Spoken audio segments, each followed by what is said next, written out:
In the name of Allah, the Merciful and the Beneficent. Dear students, Assalamu alaikum. As you know, we started the poetry section. Today we are having a poem, The Solitary Reaper. Here, solitary means alone, and reaper means a person who cuts crops. Actually, this poem is about a girl who is cutting crops. This poem is written by William Wordsworth. Firstly, I would like to give you a brief introduction of William Wordsworth. He was born in 1770 in England and died in 1850 in England. He got the title of Poets Laureate. So far as his notable works are concerned, The Solitary Reaper, The Prelude, Lyrical Ballads, The World is Too Much with Us, Ode, Intimations of Immortality, and Mikhail. And the movement and style was Romanticism. He also would be known as Lake Poet. Subjects of study was poetry. He also would be known as Poet of Nature. Why he got the title of Poet of Nature? Actually, all his poetry section is about nature. He always goes for natural scenes. He always travels around the world just to know something about nature क्योंकि उसकी सारी poetry जो थी वो तकरीबन nature के मतलब ही थी। वो ट्रैवल भी करता था तो इसी सोच के साथ कि नेचर के मतलब कुछ ना कुछ जान सके। The theme of the poem is that man and nature are connected to each other कि इंसान और फितरत जो है वो आपस में कनेक्टेड हैं, इनका आपस में कनेक्शन है। Lovely girl appears to be a part of beauty and beauty of natural scenes. तो यहाँ पे ब्यूटी ऑफ नेचुरल सीन्स भी बयान बताई गई है और there is a beautiful girl, एक प्यारी सी गर्ल है जो कि इस खूबसूरती का हिस्सा लग रही है। Actually William Wordsworth was moving near Scotland and he saw a girl who was cutting crops and she was also singing. He was very much inspired by the girl's voice that he wrote poetry about it. William Wordsworth जो था वो move कर रहा था Scotland के करीब ही जब वहाँ पे वो एक गर्ल को देखता है जो फसल काट रही थी और गाना भी गा रही थी, तो वो उसकी आवाज़ से बहुत ज़्यादा इम्प्रेस होता है, मुतासर होता है और इसके मतलब पोइट्री लिखता है। Even she was singing a song in Scottish native language. तो वो स्कॉटिश नेटिव लैंग्वेज में वो गीत गा रही थी। William Wordsworth was not able to understand that song but in spite of it he was very much interested in the voice of that girl. तो उस गर्ल की आवाज़ से बहुत इम्प्रेस होता है और इसके मतलब जो है वो पोइट्री लिखता है।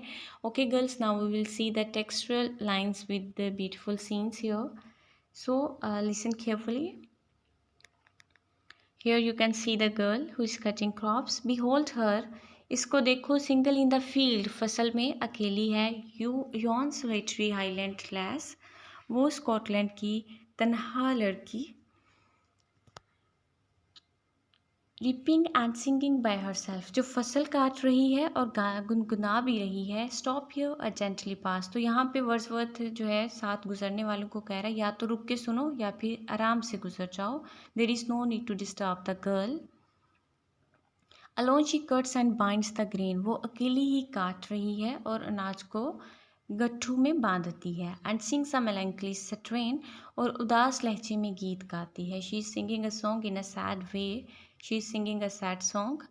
और लिसन फॉर द वेल परफाउंड, और सुनिए क्योंकि गहरी वादी में is overflowing with the sound, overflowing mean आवाज़ गूंज रही है, इकोइंग ना, नगमा जो है वो गूंज रहा है गहरी वादी में।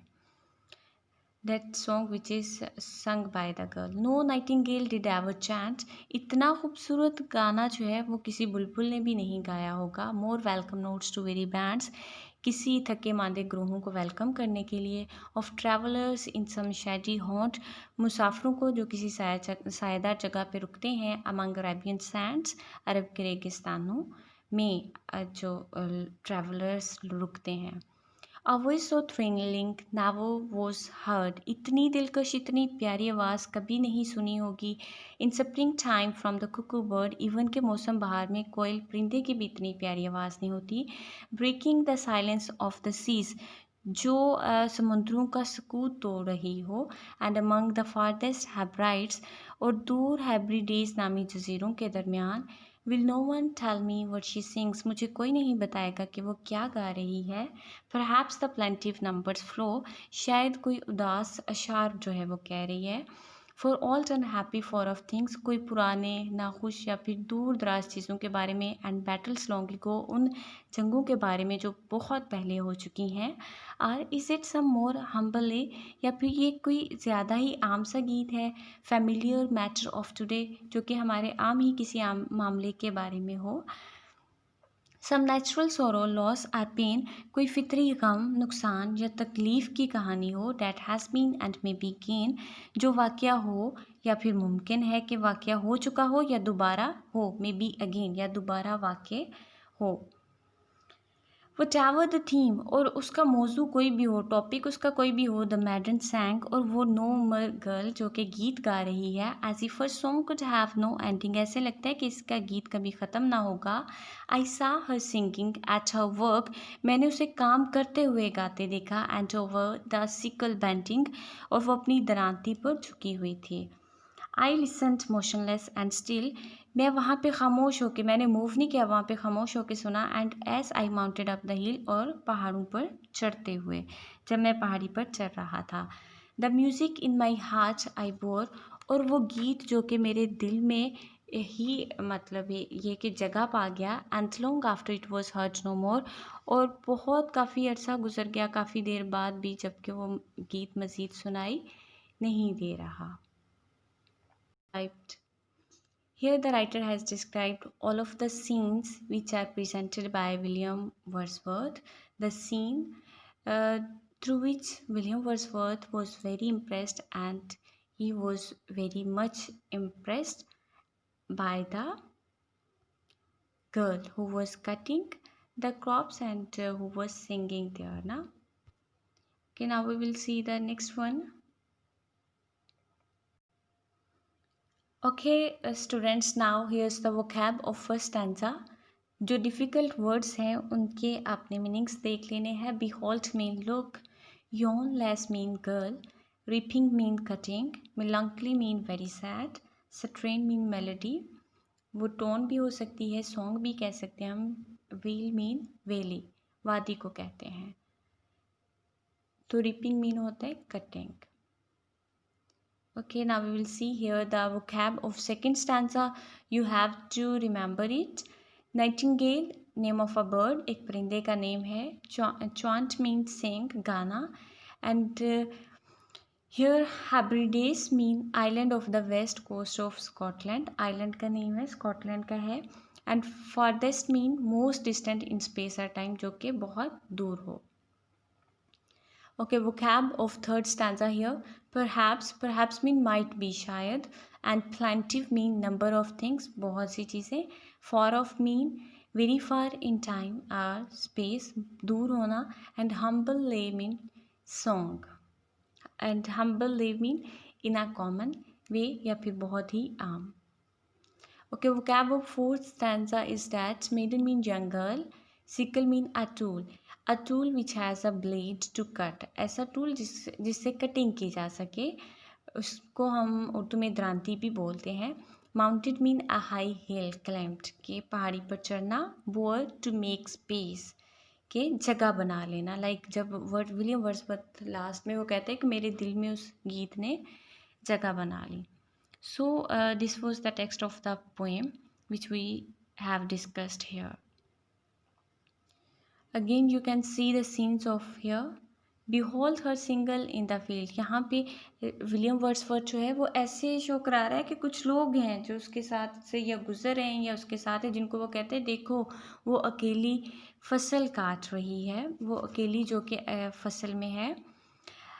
यॉन सोलिटरी हाईलैंड लेस, वो सामने तन्हा स्कॉटलैंड की girl. And reaping and singing by herself, जो कि फसल भी काट रही है और गाना भी गा रही है। एंड स्टॉप हियर अर्जेंटली पास, तो यहाँ पे वो एक्चुअली जो है ना विलियम वर्ड्सवर्थ चाह रहा है कि ये सॉन्ग जो है ये ख़त्म ना हो, because he was very much interested and he was very much impressed by that song.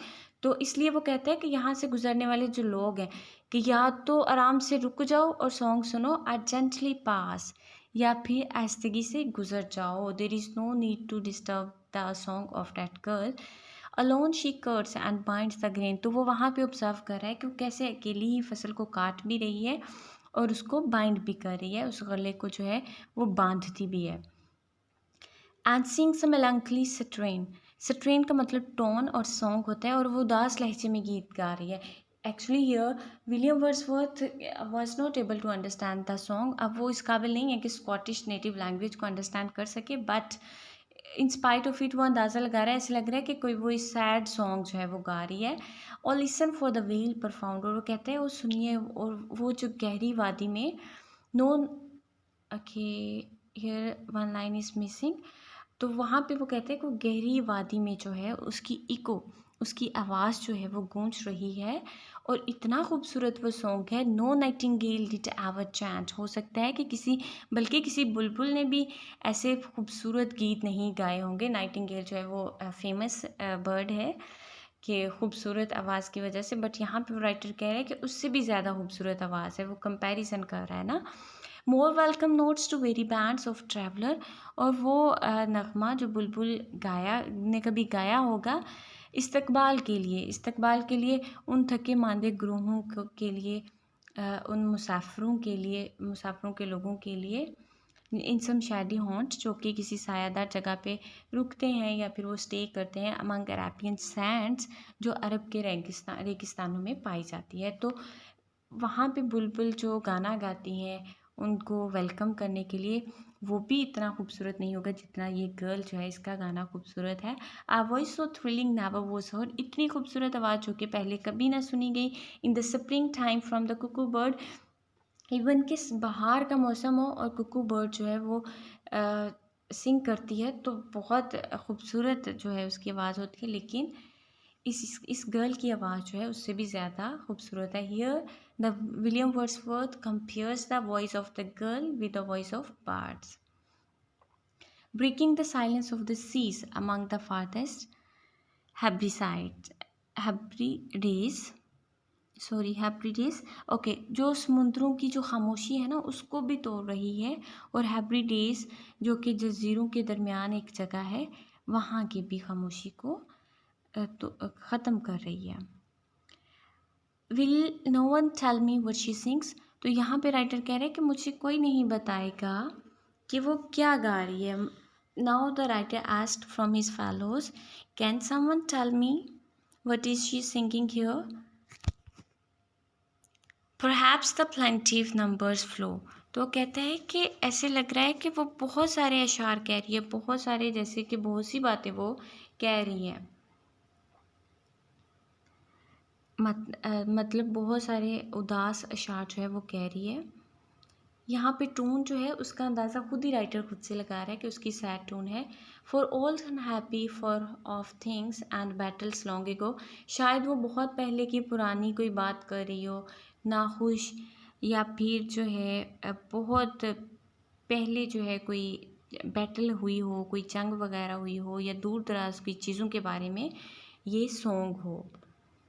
और is it some more humble, या फिर ये बहुत ही आम सा कोई सॉन्ग है। फेमिलियर मैटर ऑफ टुडे, मतलब ये कि हमारी जो रोज़मर्रा की ज़िंदगी है उसमें किसी मैटर से ये जो है उसी किसी मामले को बता रही है।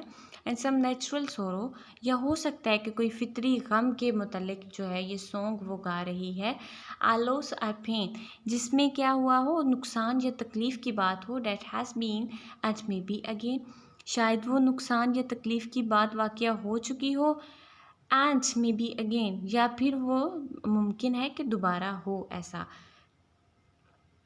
कि इन द नेक्स्ट स्टैंज़ा वो चाहो द थीम, अब राइटर कहते हैं कि मौजू कोई भी हो, टॉपिक कोई भी हो, द मेडन सॉन्ग, और वो उस गर्ल का जो सॉन्ग है वो जो गा रही है, सैंग, वो जो गा रही है, as if her song could have no ending, ऐसे लगता है कि इसका मतलब कि जो गीत है वो कभी ख़त्म ना होगा।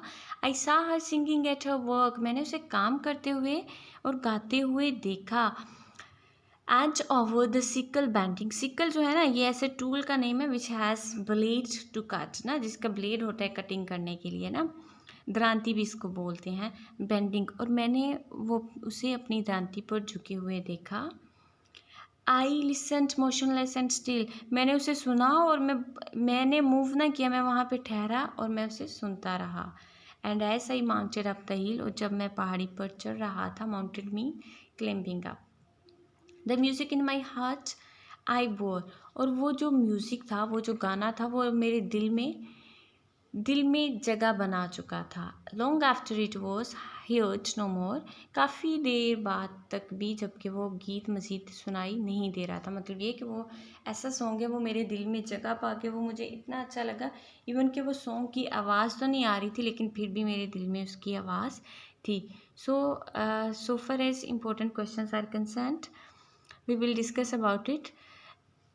So we have seen that how the man and nature are connected to each other, and how the writer told us about the lovely girl, and as there is a lovely girl appears to be a part of beauty of nature, and she represents its sweetness, joy and mystery. It's the job of the poet to recognize this relationship and convey his experience to the reader so that he may also feel pleasure. तो ये एक writer का काम है कि वो इस relationship को, इंसान और फितरत के दरमियान जो रिलेशनशिप है उसको समझे और फिर उसको कन्वे करे, रीडर्स तक जो है उसको पहुंचाए. This poem has 8 stanzas, out of which the second, fourth, sixth and eighth have rhyming couplets, and the language is simple but appealing. तो इस poem की आवाज़ बहुत सादा सी है but appealing है, और 8 stanzas इसमें दिए गए हैं, sorry 4 stanzas हैं which are based on 8 lines था. And now we will see about the questions. Questions आपसे किए जा सकते हैं. Poet's love for nature, that you have to write about the poet's love for nature. Okay, तो आपने nature के साथ जो पोइट की मोहब्बत है वो बतानी है, ब्रीफ इंट्रोडक्शन देना है कि उसकी सारी पोइट्री जो है उसमें कैसे नेचर जो है वो डोमिनेंट है, वो नेचर के लिए ही, नेचुरल एलिमेंट्स और खूबसूरती को ऑब्जर्व करने के लिए ही ट्रैवल करता था, और यहाँ पे उसने कितनी खूबसूरती से नेचुरल सीन्स जो हैं उनको ऑब्जर्व किया और एक्सप्लेन किया. Who is solitary reaper, what is she doing. Next question ये भी हो सकता है कि सोलिटरी रीपर कौन है और वो क्या कर रही है. Now you have to explain the all of the scenes here ना, about that girl who is cutting crops, and who is singing song as well, and after that what she is doing, all these things you have to explain here. Artistic merits भी आप बताएंगे, how the poet is describing all these scenes in an artistic way ना, कितनी खूबसूरती से और artistic वे में ये सारे जो सीन्स हैं उनको रिप्रेजेंट कर रहा है. क्रिटिकली अप्रिसिएशन भी आपसे पूछी जा सकती है, क्रिटिकली एनालाइज आप पोएम को करेंगे. You have to add the 3 or 4 quotations students or the textual lines, ताकि आपकी पेपर की प्रेजेंटेशन अच्छी हो सके. You have to add at least 2 remarks, critical remarks आप एटलीस्ट 2 जो हैं वो नेट से सर्च करके इसमें ऐड करेंगे. And you must also add brief introduction of the writer. So if you will give the answer in such a way while following my instructions, then the presentation of your paper will be good, and inshallah examiner will give you good marks if you will write in such a way. He will praise your writing style and the presentation of your paper. So here girls, we have discussed all of the things and the beautiful scenes of nature which are presented by William Wordsworth. And if you couldn't get any point, and if you couldn't get any point, and if anything is not clear to you, then you can ask from me, I will explain it. Okay girls, thank you and stay blessed.